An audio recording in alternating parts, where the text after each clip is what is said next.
Hi,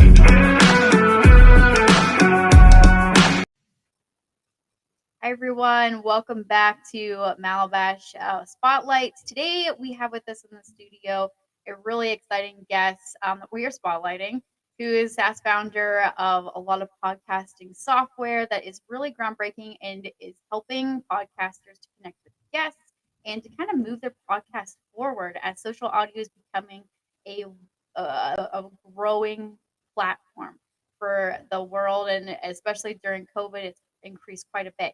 So we have with us Alex, and we're so glad, Alex, that you are on the show with us today. Thank you for taking the time.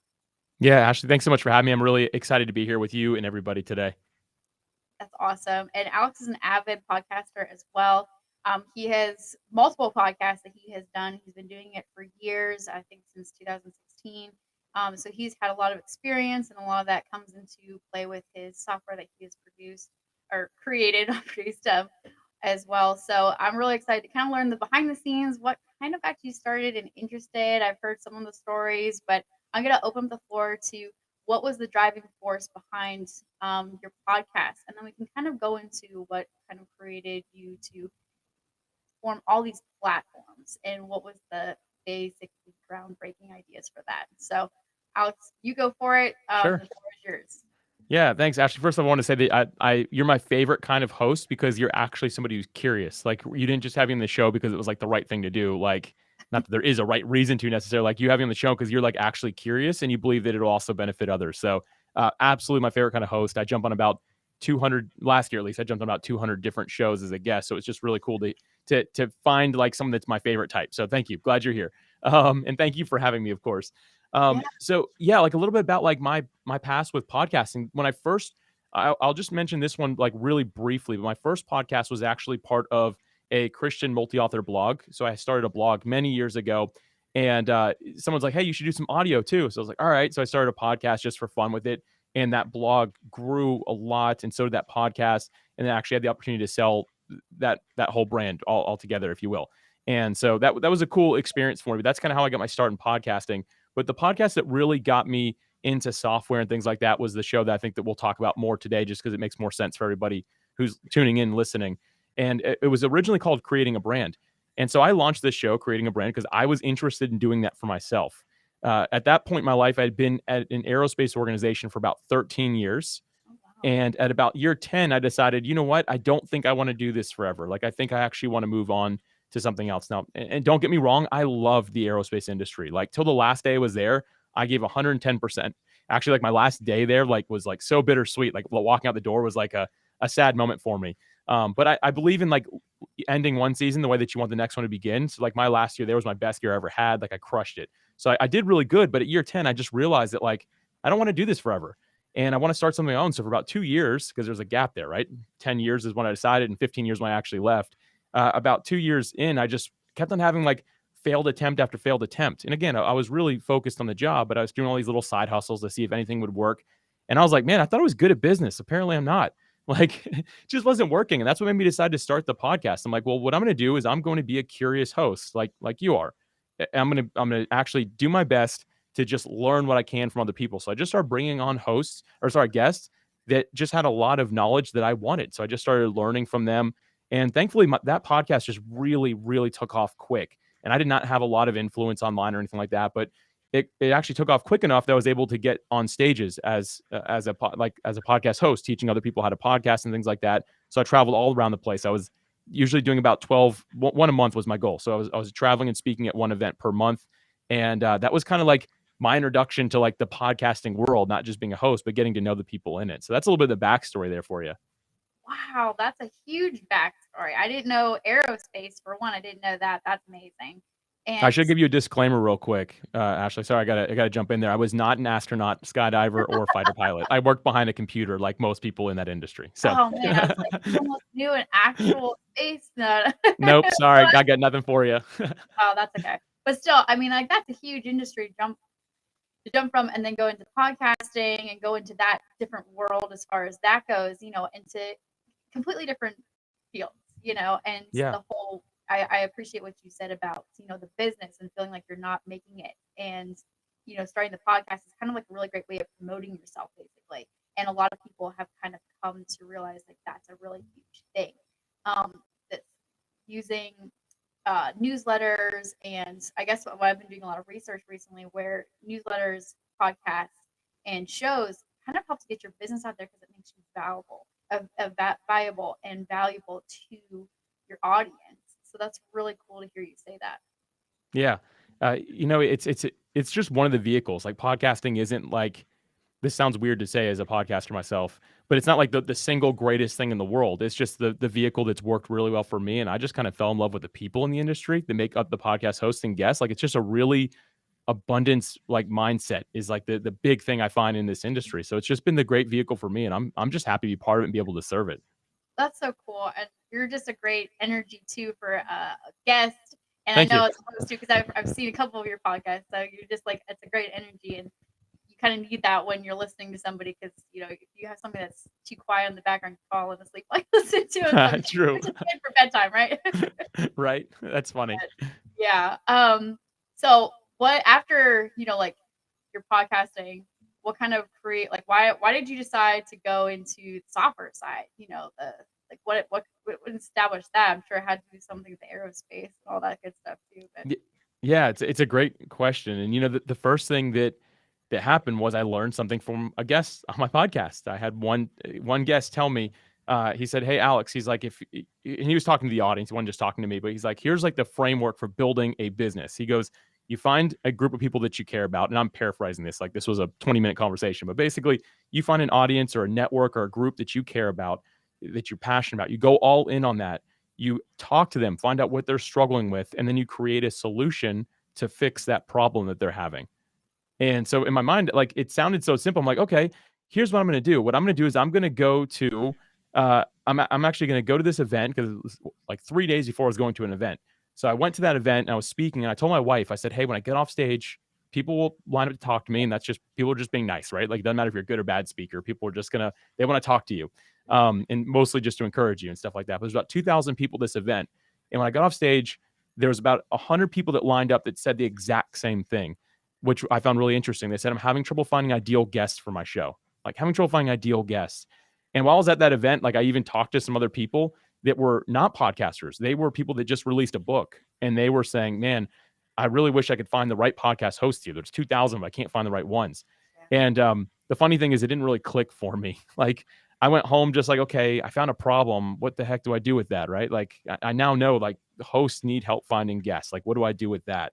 And that's kind of like where it all began. And like at that point, I remember I was at home about a week after the event and I was like out, the world had shut down at this point. This was 2020. So it was like March 2020. Like that event was literally the week before the whole world shut down, I feel like. Um, and I'm in Florida. So it's like the last place in the world to shut down. So we were a little late to that game. But anyway, I was on my back porch working out because that's what I had at that point. I was like swinging a kettlebell. And like at that point, like I can remember like it, not the kettlebell, but like the idea finally hit me. Like it just like hit me. I put down the kettlebell. I ran inside to like my whiteboards, which are right behind where we're recording right now, and just whiteboard the whole idea out. I'm like, what if we just connected people automatically, like dating apps connect guys and girls for dates, right? Like they connect people and they get them together. Like, can we somehow do that for a guest and a host so they can get an interview? And that was the idea. And I'll tell you what, like I wrote it all up and I was like, this is it. Like this is the solution to the problem that the people I care about are having. And that's kind of how the whole thing for PodMatch came into be.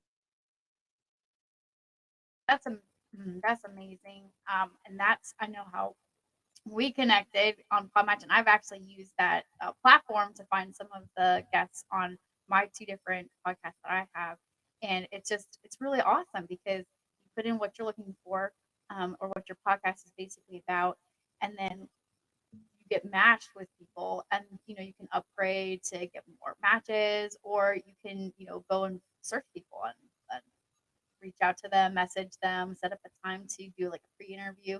It's a really fantastic idea because a lot of podcasts, that is their bread and butter to have guests and to have good quality guests. And so the process of reaching out to them and trying to get them on your show and all that process is exhausting. So you just created a huge cut to all that work that so many podcasters and show hosts have to do.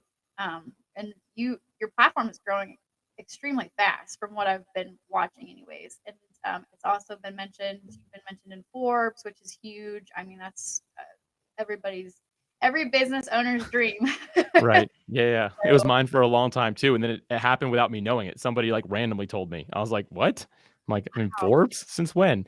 Really an honor. The whole thing has just been, like, a really cool thing to be part of. I would love to take credit, but honestly, it's the people that have joined it that have been willing to share it. Like, we don't do any paid advertising. People have just been it solved the problem. Once again, it solved the problem that people had, and this is an industry that with an abundance mindset. People care about each other. So people are just spreading the word on our behalf or talking about us in Forbes when we don't even know about it. That's stuff that I'm just really thankful for. Like, I can't take the credit for all of that. Like, yes, I position myself well to take care of people in the industry, but it's just a blessing to be part of, honestly. that's really true. And I love how you found the gap and you filled it and did a really great job in it and you're seeing the results. So Hmm. and now you've created so PodPro is your mother over your platforms basically that you created, and you guys have come out with podcast SOP. So what was kind of the reason behind that? You've got the guests that you're matching, and podcast SOP kind of follows off of that. So what was your creative mindset behind that process?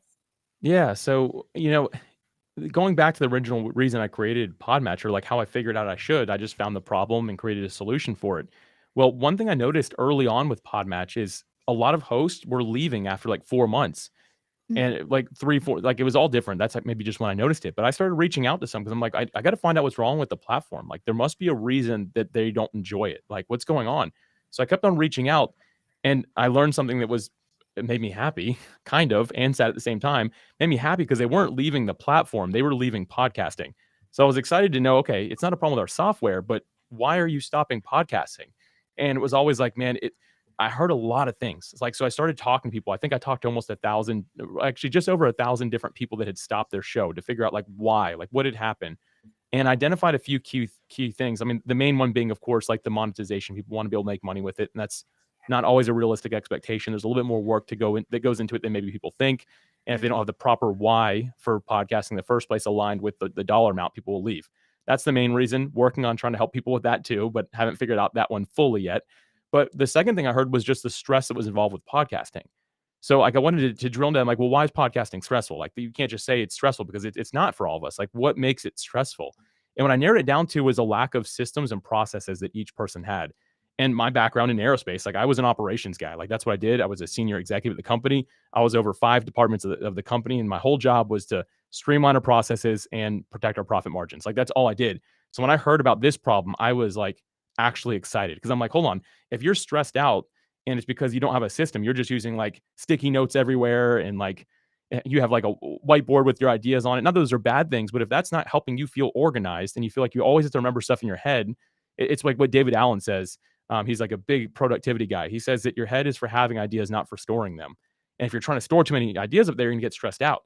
So the idea behind Podcast SOP was to release something that'll actually help podcast hosts get their episodes out on time by giving them a checklist of all the things that they uniquely do. So each host can kind of build their own. We have some templates they can use, but basically the idea was like, hey, here's what you say, like, not me. This is what you say, the 10 things you do every time you're releasing an episode and when you should do them. If they have a team member who's assigned to it, can you comment back and forth? Can you upload media? Basically, project management software specifically for podcast hosts when they want to release episodes on time. And some people were like, well, why don't you just use like a Monday.com or Asana or Trello or Basecamp, any of those? And the problem is, if you're not already familiar with those and you're already stressed out about podcasting, and I send you something that does 20,000 different things, albeit they're good things, that does not help your level of stress. So the only thing Podcast SOP does is helps podcast hosts actually release episodes on time. And the goal was, it can relieve the stress. And so again, I just saw that other problem. That's why we created the second software.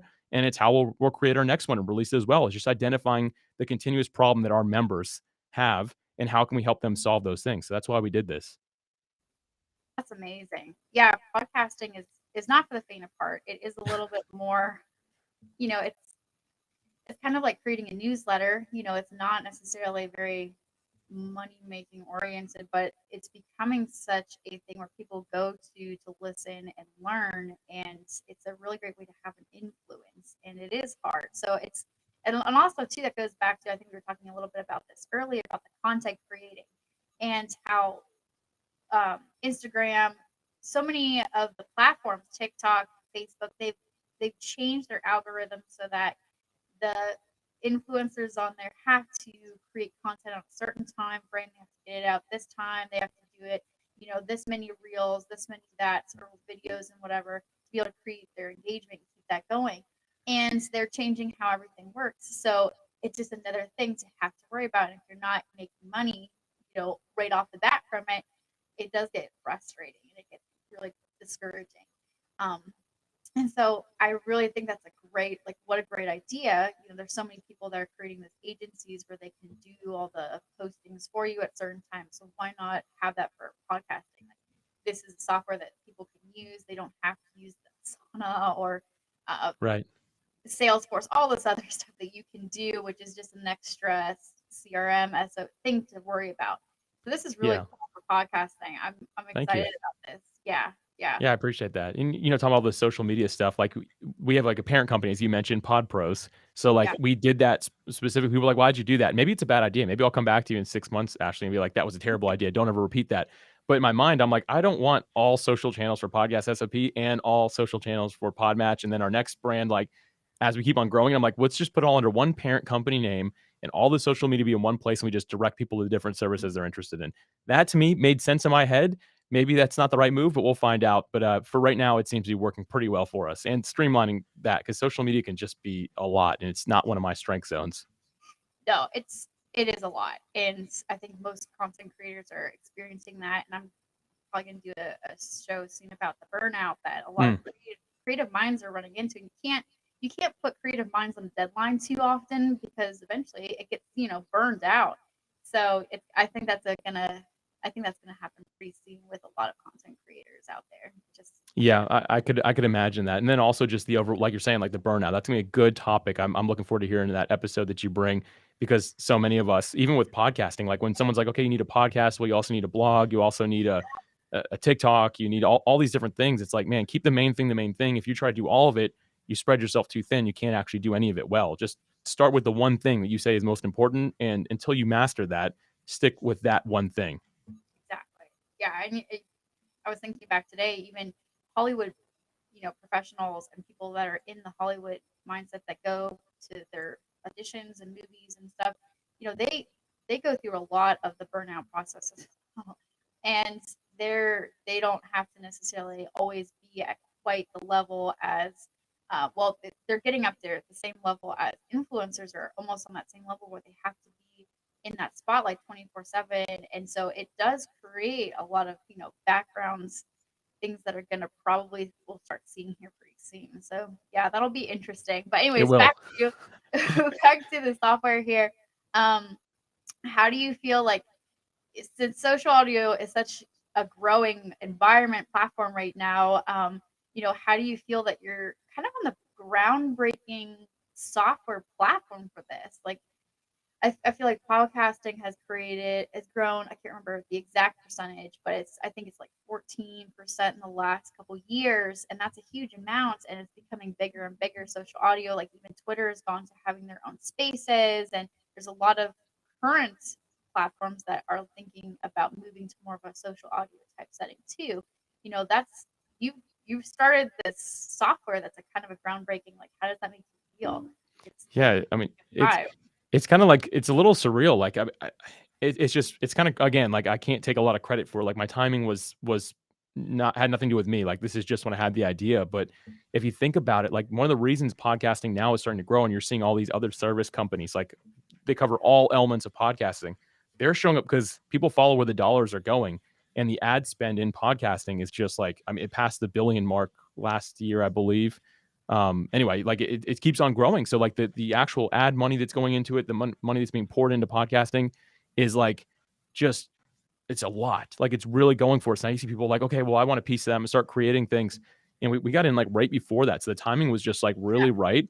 But again, it is cool because for me, like I don't mean to sound like weird by saying this, because most founders wouldn't say this, but I don't necessarily care about the money. Like I need it to live. Like I've got to eat and things like that. That's great. And sure, I want to create wealth for my family, but my main focus, like forget all those things. My main focus is how can we help independent voices get heard through podcasting? Like that is my absolutely That's what keeps me up at night. It's what helps me sleep well at night when I know I'm doing that, right? Like, how can I continue to help these independent voices get heard? And I believe that podcasting is really like the last true line of independent voices getting heard exactly how they are. It's part of the decentralized web because it uses RSS. Like, that's what podcasting uses. So like, if Apple's like, hey, you can't say that, we're going to shut you down, it doesn't really matter. There's hundreds and thousands of other places you can find that exact same piece of content. Like, there's no like, you have to listen to it here unless you have like an exclusive with Spotify, which I'm not a huge fan of. But the thing is, like, anybody can share exactly what they're thinking and feeling. And I really like that because I think it's important that we hear the true, authentic voice of the independent individual, because I think that's how we can stay in touch with like where the world's at, not so much like the more agenda seeking type of content. And I'm not trying to get into politics and stuff like that, but you know, like on TV, you're only going to hear what fits kind of the mold of where the world's going. And on social media, you're going to get really shut down if you're talking about something other than that, right? I saw that firsthand with one of my businesses I had on there. Like in 1 month, we went from like huge exposure to almost none. And when I was like trying to figure out what was wrong, basically I finally got a hold of somebody at Facebook and they're like, it's just not the agenda we're pushing anymore. Like, we can't show people your content. Like, it's the wrong direction we want the world to go in. And they're big enough that they can actually make that move. But I like podcasting because it's the opposite of that. Little rant there. Sorry, Ashley, and sorry, everybody. But like, that's just what I'm passionate about. No, I love that. It's very true. And I think you couldn't have said that better. The way the big mainstream everything can be directed, just whatever, whoever's going to pay for it and buy it out, basically. And I think we've gotten to see that really well over the last 2 years. And podcasting, you're so right. It's the individual voice. People can come out and talk about whatever they're feeling or whatever they believe is correct and all that stuff. Like, that is a great way to have that American voice, or have that Right. any voice to be able to have a platform on, basically. And it's okay. It's your viewpoint, and to actually know what's really going on, things like that. And I think we saw this a little bit with TikTok, where people got to have that connection with what really goes on in the world and what really goes on behind people's, the facade that you see so much of, or what is on TV and what TV is telling us first, and until it got stopped a little bit. But yeah, I definitely agree with you on that. I think it's a really great, and you're an awesome content creator and designer because you actually care about the people behind it. You're not just there for the money. And that's what makes you a step above probably most business owners and stuff. Because yes, you do have to make money. Everybody needs it to run. But if you are putting your client first, you're ultimately going to get to your end goal and be able to help out everybody in the process. And that's just a huge, we need more people like that in the world. I agree. I write this down every day. Like, I have a journal sitting, like, I don't have my phone in arm's reach. My phone's like in another room, but I have a journal that's next to me. I write on it every day. And something that I write down is that Alex Sanfilippo seeks to be a person of value, not a person of profit. I believe that when we add value to other people's lives, that profit eventually follows, and maybe it doesn't. But at the end of the day, I'm more interested in adding value to people. And if I can do that, then I believe I've done my job. And it's never failed me before. Some people will be like, that sounds so cheesy, man. Like, you got to go after the money. I've always found if I just focus on the value, the money seems to follow. And I've, again, never had that fail me. Don't know if there's any science behind that. Maybe it sounds too crazy to people, but for me, that's what I've based my life on. And I'm going to continue doing that. So I'm just looking at the areas I'm most passionate about, which right now is podcasting. Maybe it won't be always, but right now, that's where I'm interested in. I'm just going to do my best to add value to the people that are in this space every chance I possibly get. Yeah. No, I think that's so amazing. Thank you so much for sharing that, Alex. I really appreciate that. For sure. And like, to piggyback off of that, what are some things that you've learned from the process that you would love to share with other people that are getting into that? You told us a little bit about, or some things you didn't expect, or there's always that, right? But just stuff that you would want to share with those who are coming up behind you that are looking to you as a role model. Yeah. Thank you for that. This is a really insightful question. I'm glad that you asked this one. This is interesting to be able to talk about. No one ever asks stuff like this. So thank you for that. The first thing I learned is when it comes to software, like, the old build it and they will come mentality is not right. It needs to be bring the people first, then build it, which sounds really weird. But at the end of the day, what you want to do first is just prove the concept. And we do this with all types of content. Like, we want to make sure that before we start building something, put our time into it, that it's actually hitting the mark. Is it actually helping the right people? Is it actually working the way they want it to? And a way to do that in software, because you need something, right, is to do what's just called developing an MVP, minimum viable product, like absolutely bare bones what you can do. And so when we launched PodMatch, we launched it Basically, it was text only. There was no logo.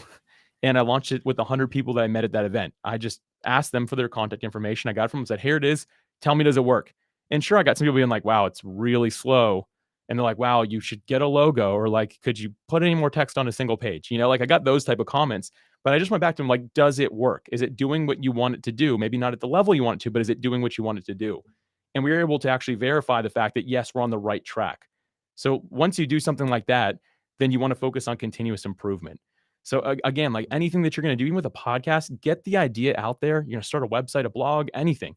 Get the idea out there. And a friend of mine named Chris Kermitzos, who's big in the podcasting space, he calls this starting ugly. He has a book called Starting Ugly, which literally means make it ugly, get it out there, and just see what happens with it. If it sticks, you can focus on that continuous improvement. So for us, like we don't have the prettiest, most polished product yet, but I'm telling you what, it's doing what people want it to do.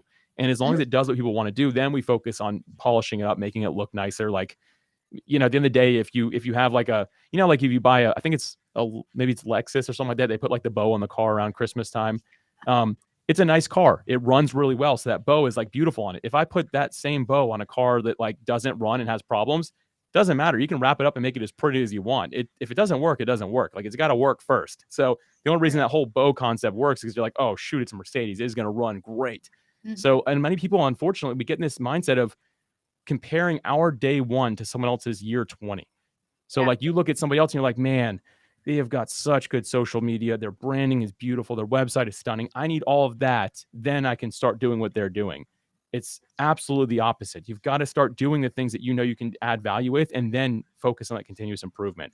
So it's a little bit of another rant there. Sorry about that. But that's a big lesson that I've had to learn. And I have to continuously remind myself to not become a perfectionist, but instead focus on just getting it out there for people and getting my creative work out to the world as fast as I can, and then focusing on improving it.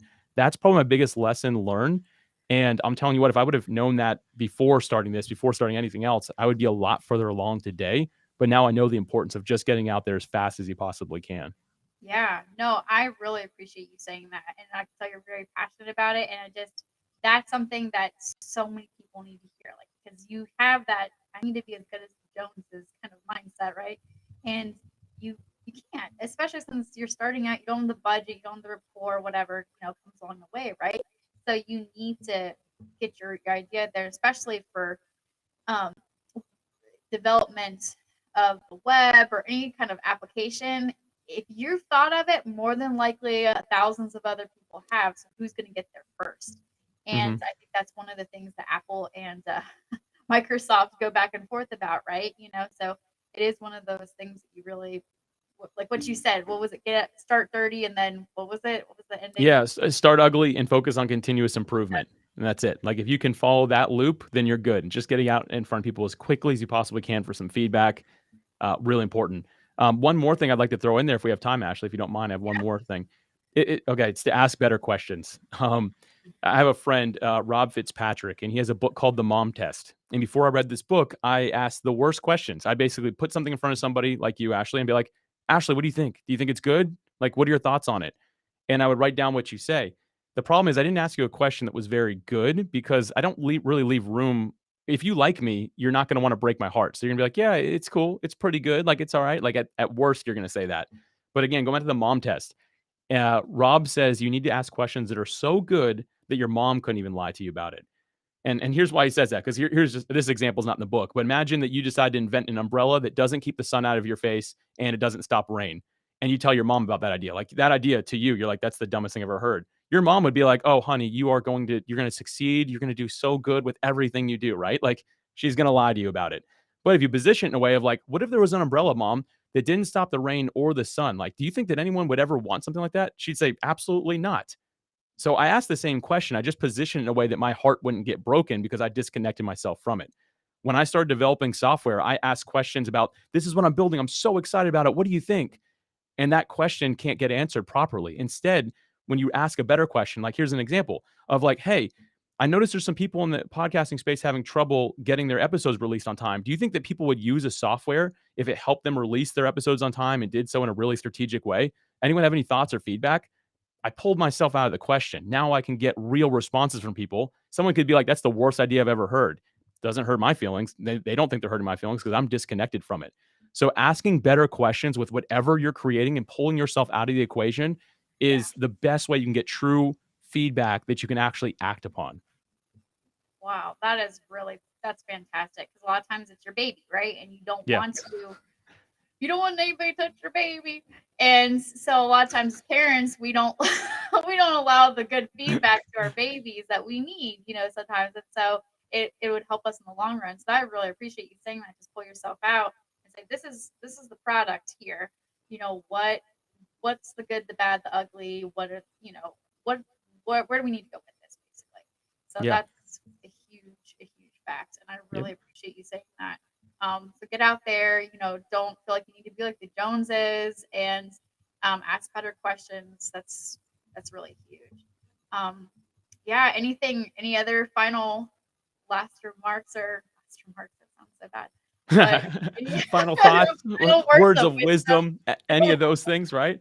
I think that the biggest thing that I would want to share is to remember that it's so important that we keep others in mind with what we're developing, and we don't lose touch with that.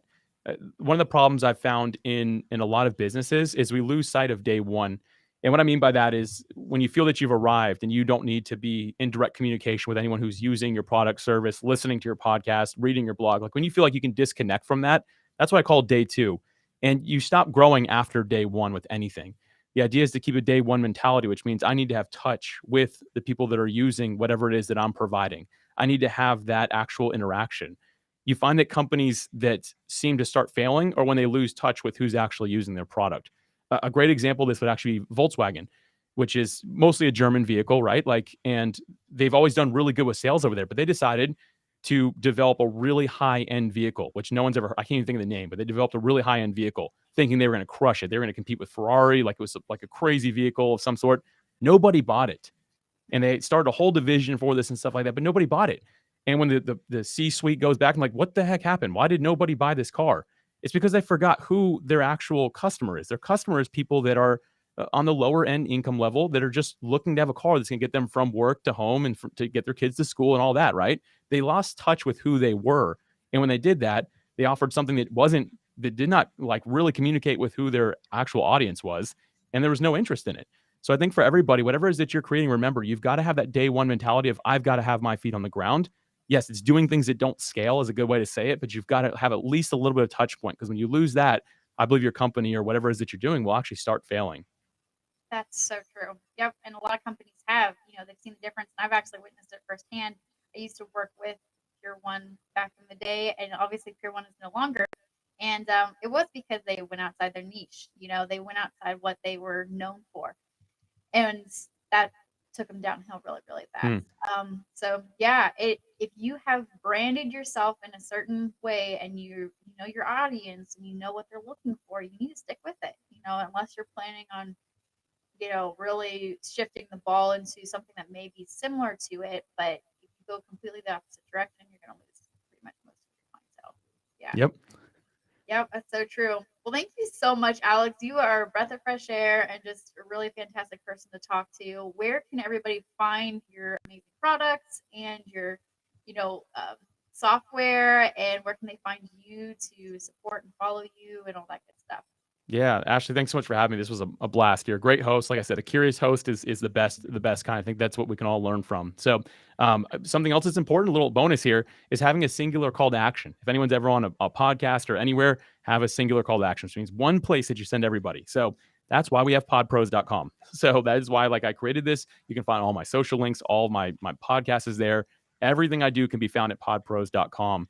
And so that's where I am sending everybody today. And Ashley, thank you again. Honestly, I think that your audience is in really good hands with you. So just keep on doing what you're doing. I think it's really incredible how you're serving the world here. Thank you so much, Alex. That means the world. You have no idea. Sometimes it's a lonely world out there, and it's good to hear from somebody who's gone before and got that great experience. So thank you so much, and everybody. Thanks so much for Alex joining. Please definitely go and check out the software. It's amazing. It's absolutely a lifesaver, especially if you've got your own podcast and need guests. PodMatch is quite amazing. So definitely go and check out podpros.com. You will not be sorry. And we will see you next time back here at Malibash Media. Take care, everybody.